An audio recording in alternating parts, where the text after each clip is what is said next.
Good morning, everybody. Hey, Matthew. Hey, good morning, Teepa. So let's see. Today's topic was a question really related to the sort of back and forth relationship between mental health issues, concerns about how my mental health is, and then dementia. And the topic that came up was paranoia. Paranoid ideation is the more formal term for it in the mental health area.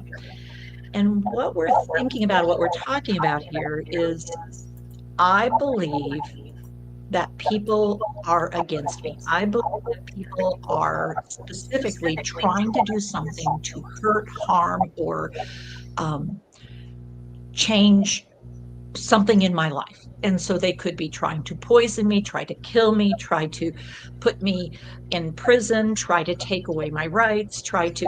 So, but I believe it. And typically, what we would also say is it's not accurate. That's not true. That's not what's happening.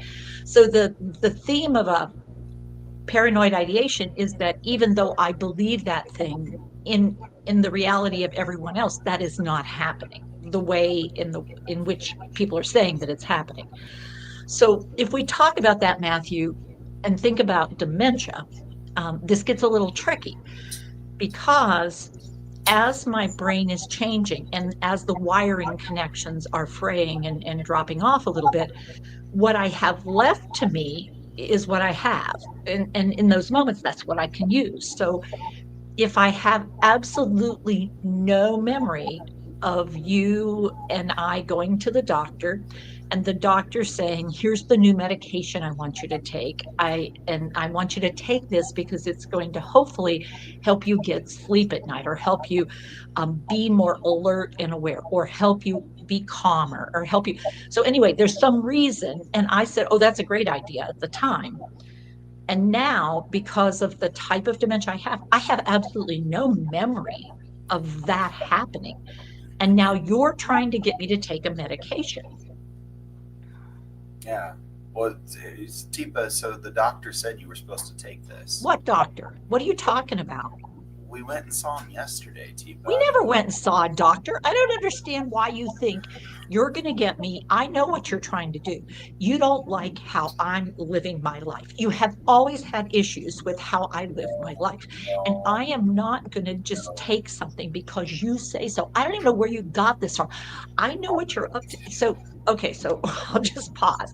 So, this misconnect. And Matthew, one of the challenges for you is that you have a clear memory of what's happened, and I have absolutely no recall from that event. And so you trying to use that data to help me appreciate why you're doing what you're doing and that it is in fact what happened is causing us to conflict, and it's building a wall between us. That's I can't take your data for what you're giving it for because I don't believe that's true anymore. I think you're making this up. I think you're doing this in order to try to do something. And it could be related to our past, or it could be coming out of left field. And it could, in some dementias, particularly, be prevalent with a lot of things because my brain starts to not only not have connections, it starts to make new connections. And so I actually believe things about our relationship that are inaccurate, but I believe them. And I have a hardwired bit in my brain that is connecting them. So I actually think I saw you put stuff in my food. And what you were doing was fixing my plate and helping me because I'm having trouble chewing. And I mean, it gets super complicated, but this is a little different than a situation where, because of the chemistry, just the chemistry of my brain, if we can adjust the chemistry, then perhaps we can help me deal with this and the paranoid thoughts will disappear. This is brain difference where I'm actually losing tissue and wiring versus simply having chemical shifts. And it can come and go. And Lewy body is a hallmark dementia for this happening, but it can happen with any dementia where we're getting into arguments or disagreements about what was or was not said, what was done or was not done, where something was or where it was not. And then I start giving you the space to think you did too. And oh, so yeah. And Teepa, I'm curious because with this, we're talking about somebody potentially hearing something or something that is making them think something else about a Yeah. situation. And so, could it be common for somebody living with dementia who is hearing voices, who says Mhm. there are things that are around, but aren't necessarily showing signs of paranoia or being paranoid? Yeah. Now, those would be more typically called hallucinations. And they can be auditory, they could be tactile, they could be visual, but I'm seeing or hearing or feeling things that are not there. But it's not making me feel that people are out to get me, that someone is trying to target me. Paranoia, as a rule, is this belief that it's against me, that people are doing it to me, that the world is against me. And so it's a little different and it has an emotional tinge to it and a take on it. And so therefore our intervention is going to be different. And that's what we're going to talk about on Saturday.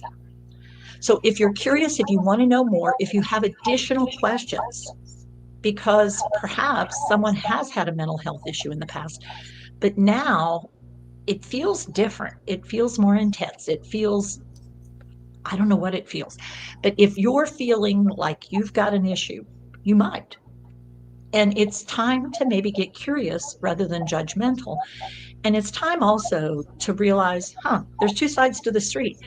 Whereas I'm feeling perfectly legitimate in trying to support you the way I'm supporting you, maybe it's not working for either one of us. And one of us just needs to say, hey, I could use some help.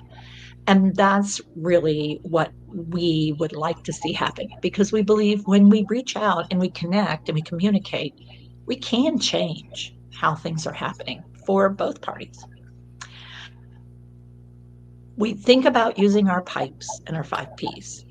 And so I'll pause there because that's what we're going to do on Saturday. All right, everybody. Have a day that has value, that has some pleasure in it, that allows you to rest and recover a little bit, and take care of yourselves and take care of your care. Till next time, thanks. Thanks, Teepa. Bye, everybody.